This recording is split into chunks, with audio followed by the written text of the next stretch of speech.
In this video, I'm going to teach you why stronger athletes jump way higher than you do.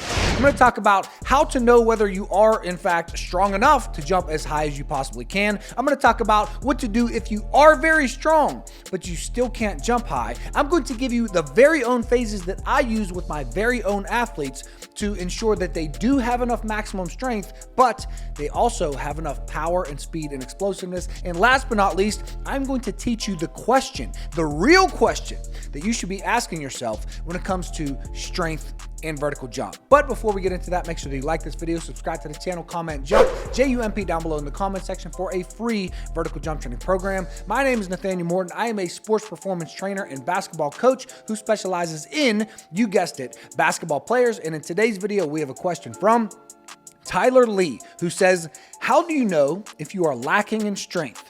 Do you look for a certain max squat or deadlift in relation to body weight? Well, Tyler, I'm going to answer your question in today's video as I answer all of these questions and talk about all of these 5 things that I promised you in the introduction of this video. So first things first, why do stronger athletes jump much higher? It's very simple.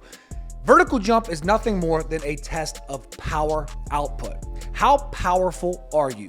The more powerful you are, the higher you will be able to propel your body weight into the air. Luckily for us, there is an equation for power, and it goes like this. Power equals force times velocity. So force we could think of as maximum strength. How strong are you? And velocity we could think of as maximum speed. How fast are you? So the amount of force that you could produce in a minimal amount of time is going to equal your power output, and that is how high you are going to be able to jump into the air. So the reason why stronger athletes jump higher is because they can produce more force into the ground to get a higher, an equal and opposite reaction into the air. It's very simple. That is why they jump higher. So how do you know if you produce enough force? How do you know if you have enough maximum strength? How do you know if you are in fact strong enough to jump high? I'm going to talk about this in the last question because there's a better question to ask when it comes to strength, but I'm going to give you some arbitrary numbers very quickly. If you can squat 1.5 times your body weight and you can deadlift 2 times your body weight, you are probably strong enough to jump high. So that's very simple. If you can squat 1.5 times your body weight and deadlift 2 times your body weight, you are strong enough to jump high. That moves us to question number 3. If I can squat 1.5 times my body weight and I can deadlift 2 times my body weight, but I still can't jump high, then what's the issue? The issue, if we look at the force velocity curve, is not with maximum strength. You already have enough maximum strength. You can already produce a great amount of force. Your issue is that you cannot produce that force quickly. You are lacking lower down on the force velocity curve. You are either lacking in strength speed, which is probably not that likely. You are lacking in power, which is probably very likely. You are lacking in speed strength, and you are lacking in maximum velocity. It could be any of those, or it could be a combination. It could be all of those that you are lacking. So if you are strong, but you can't jump high, that means that you need to place a higher emphasis on power, speed, strength, and velocity by doing more power-based movements, which is between 30 and 80% of your 1 rep max, moving the weights as fast as you possibly can. You need to do more speed strength, or you need to do more maximum velocity, which is like plyometrics, sprints, repeated box jumps, depth jumps, drop jumps. You need to be doing the things that are going to bring up and improve your speed strength, and your power. So that moves us on to question number 4, which is, well, this is actually just me giving you my phases. The phases that I put my athletes through to ensure that they have enough maximum strength, but they also have enough power and speed to jump high is if I have a new athlete that I've never trained before. I don't care how advanced he is. I am putting him through a build the base phase. And in that build the base phase, we're going to do isometrics, we're going to do eccentrics, we're going to do balance work and stability work and hypertrophy. We are going through a build the base phase, and the key point of the build the base phase is to prepare you for the maximum strength phase, because you don't want to take a new athlete or a beginner athlete or an athlete who has weak tendons or weak knees or weak muscles and just put them in a strength phase where they're going to be lifting heavy weights with 80% or more of their 1 rep max. There's no point in that. So a build the base phase is what I do first with all of my athletes. Then once we build the base, and I do that as long as it takes to get them ready for the strength phase. Then once they're ready for the strength phase, I do a strength phase where, if we look at the force velocity curve, strength, we are using 80% or more of our 1 rep max. And we will do this for 3 to 6 weeks, depending on the athlete. If it's their first time in the strength phase, we'll probably do 6 weeks. If we're going through a cycle again, we might do 3 or 4 weeks. The more the athletes go through these cycles, as they repeat these cycles and do strength, power, speed, strength, power, speed, we might just do 3 or 4 weeks in each phase. So the strength phase is first.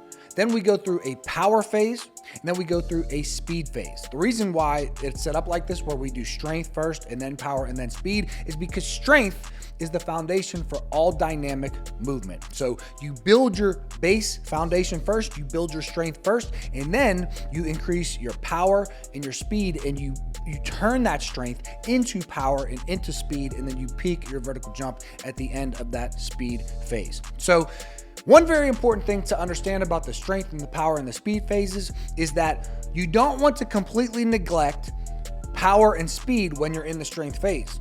You don't want to completely neglect strength and speed when you're in the power phase, and you don't want to completely neglect strength and power when you're in the speed phase, because you then get to the speed phase, and by the time you're at the speed phase, if you haven't done strength for a whole 2 months, then your strength is going to be going down. Your maximum strength is going to be getting lower as you improve your power and your speed. We don't want that. We want to maintain how much force we can produce. The way you do that is, for my athletes, we work out every Monday, Wednesday, and Friday.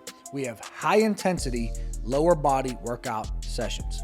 On Tuesday, Thursday, Saturday, Sunday, it's either upper body sessions or it's an active recovery day. It might be some shooting, it might be mobility. They go for a walk, they rest, they recover, whatever they're going to do. But our high intensity days are Monday, Wednesday, and Friday.